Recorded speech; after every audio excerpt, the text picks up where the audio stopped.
নমস্কাৰ সকলোলৈকে নৱবৰ্ষৰ সকলোকে শুভেচ্ছা জনালোঁ আৰু মই দুদিনৰ কাৰণে বিয়াৰ পিছত মাৰ ঘৰলৈ গৈছিলোঁ আৰু মাছ মাংস এসাঁজ সকলোকে বনাই খুৱাই থৈ আহিলোঁ। তাকে আজি আপোনালোকৰ ওচৰলৈ ভিডিঅ' আগবঢ়াইছোঁ। এয়া পাৰ মাংস, এয়া মাছ ফ্ৰাই কৰিলোঁ। তাৰপিছত তেনেকৈ মই দেখুৱাই যাম কেনেকৈ এসাঁজ আজি ৰান্ধি খুৱালোঁ। প্ৰথমতে মই মাছৰ আঞ্জাকণ বনাই লওঁ। অলপ পাঁচফোৰণ দি দিছোঁ। তাৰপিছত এয়া বিলাহী দি দিছোঁ আৰু বিলাহীখিনি অলপ গলি যাব লাগিব, তেতিয়াহে মাছৰ আঞ্জাখন খাবলৈ সোৱাদ হ'ব। আৰু এয়া বিলাহীখিনি ভাজি আছোঁ, অলপ বিলাহীখিনি গলিছে।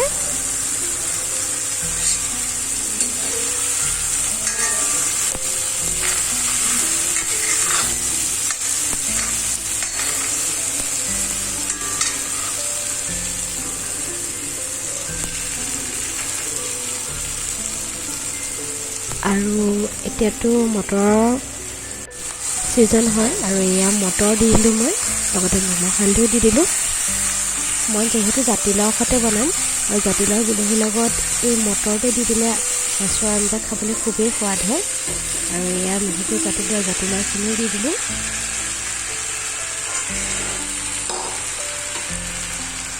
এতিয়া জাতিলাও, মটৰ আৰু বিলাহী ধুনীয়াকৈ ভাজি ল'ব লাগিব।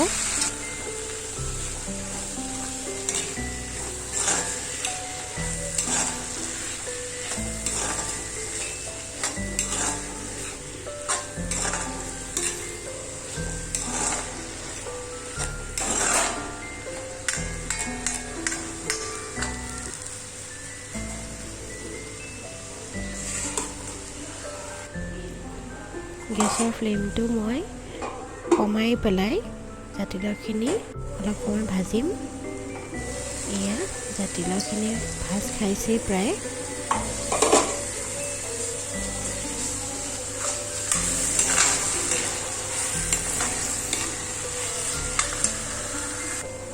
এতিয়া ইয়াত মই গৰম পানী ব্যৱহাৰ কৰিছোঁ।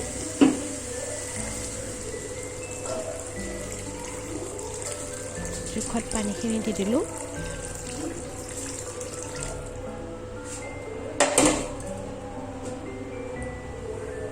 আৰু ঢাকোন লগাই ভালদৰে আঞ্জাখিনি উতলিবলৈ গেছৰ ফ্লেমটো মই হাই কৰি দিলোঁ।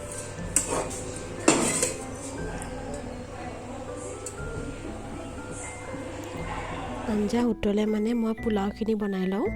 এয়া বাচমতি চাউল মই তিয়াই ৰাখিছিলোঁ আৰু টুকি থৈছোঁ। ইয়াত এপোৱাতকৈ বেছি আছে। আৰু এয়া কাজু খিচমিচ, ইয়াত লৈছোঁ মই 2টা পিঁয়াজ আৰু গাজৰ আৰু মটৰ আৰু অলপ গৰু ঘিউ। এইটো এতিয়া গেছৰ ফ্লেমটো জ্বলাই মই এটা কুকাৰ পাতি দিছোঁ আৰু তাতে এয়া গৰু ঘিউ দি দিছোঁ। গৰু ঘিউখিনি মোৰ মায়ে ঘৰতে বনোৱা হয় আৰু সেইকাৰণে খাবলৈ ভাবিছোঁ আজি পোলাওখিনি আৰু ভাল হ'ব। এয়া গৰু ঘিউখিনি দি দিছোঁ মই।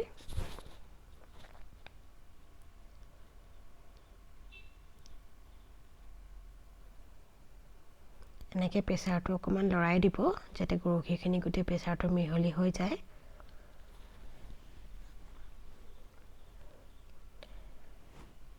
গৰু ঘিউখিনি ভাল ধৰণে গৰম হ'ব লাগিব।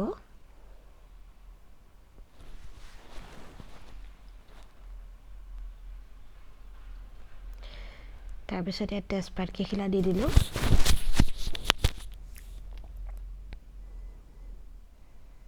পিঁয়াজখিনিও দি দিছোঁ।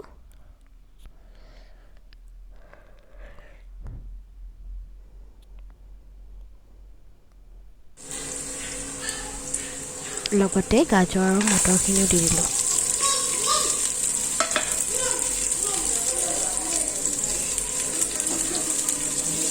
এইখিনি ভাল ধৰণে অলপ ভাজি ল'ব লাগিব।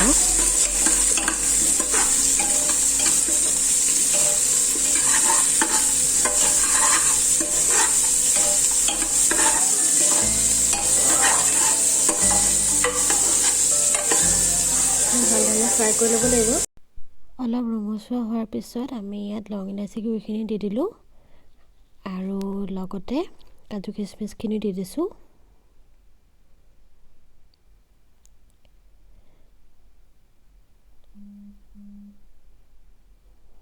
তাৰপিছত আমি এতিয়া ইয়াত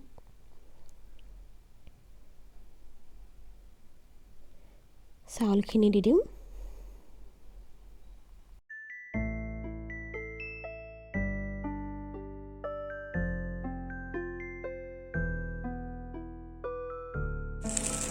এয়া পোলাওখিনি এনেকৈ অকণমান ভাজি ল'ব আপোনালোকে, বেছিকৈ ভাজি নল'ব যাতে চাউলখিনি আকৌ ভাগি নাযায়। এয়া অকণমান দেৰি ভাজি ল'ব। তাৰপিছত এতিয়া ইয়াত সোৱাদ অনুসৰি নিমখ আৰু চেনিখিনি দি দিব। সেইখিনিৰ লগতো ভাল ধৰণে পোলাওখিনি ভাজি ল'ব।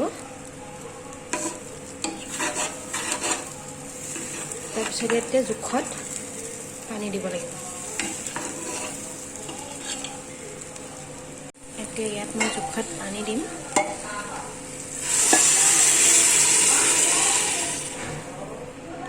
আৰু তাৰপিছত আমি ইয়াত ঢাকনখন লগাই কুকাৰটো বন্ধ কৰি ইয়াত এটা চিটি মাৰিবলৈ দিম। তাৰপিছত আপোনালোকক দেখাম বাৰু। এতিয়া আমি ইয়াত চিটি মাৰিবলৈ লগাই দিছোঁ। আৰু তাৰপিছতে আমি এতিয়া মাংস বনাম। এতিয়া মই মাংস বনাবলৈ লৈছোঁ। এয়া মাংস নিমখ হালধি সানি মেৰিনেট কৰি থৈছোঁ। এয়া 2টা আলু মই টুকুৰ টুকুৰকৈ কাটি লৈছোঁ। আৰু এইটো মই মছলা ইয়াত লৈছোঁ ধনিয়া গুড়ি, জিৰা গুড়ি, জালুকৰ গুড়ি আৰু লং ইলাচি গুড়ি মই একেলগে মিলাই এনেকৈ পানীত তিয়াই ৰাখিছোঁ। আৰু এয়া পিঁয়াজ মই পিচি লৈছোঁ। এয়া অলপ নহৰু আৰু এয়া আদা আৰু 2 খিলা তেজপাত আৰু এয়া কেইটামান গোটা জিৰা আৰু 5 ফোৰণ মিক্স আছে। আৰু এতিয়া মই ইয়াত কেৰাহীত তেল দিম, যিটো মিঠাতেলটো অলপ ধোঁৱা ওলাবলৈ দিব লাগিব। আৰু গেছৰ ফ্লেমটো মই মিডিয়ামতে ৰাখিছোঁ, আপোনালোকে হাই নকৰিব। তেল গৰম হোৱাৰ লগে লগে জিৰাকেইটা দি পেলাই ইয়াত 5 ফোৰণ দি পেলাই পিঁয়াজটো অলপ এনেকৈ দি লৈছোঁ। তাৰ পিঁয়াজটো ৰঙচুৱা হোৱালৈকে আমি ভাজি থাকিব লাগিব।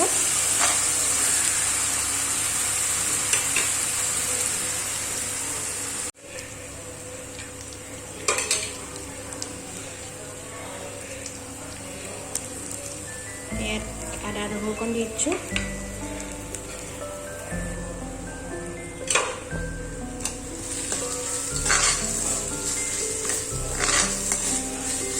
আদা নহৰুকণ কেঁচা গোন্ধ যোৱালৈকে এনেকৈ ফ্ৰাই কৰি থাকিব লাগিব।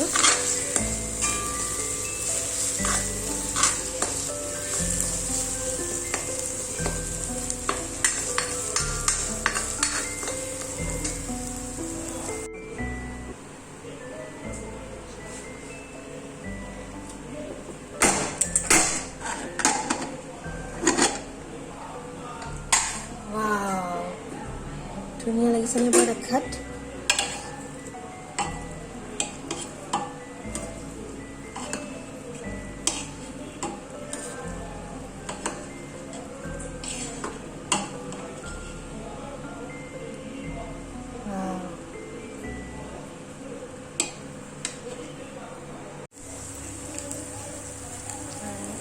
তেল হৈছে।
সোৱাদ অনুসৰি পানী দিম, গৰম পানী।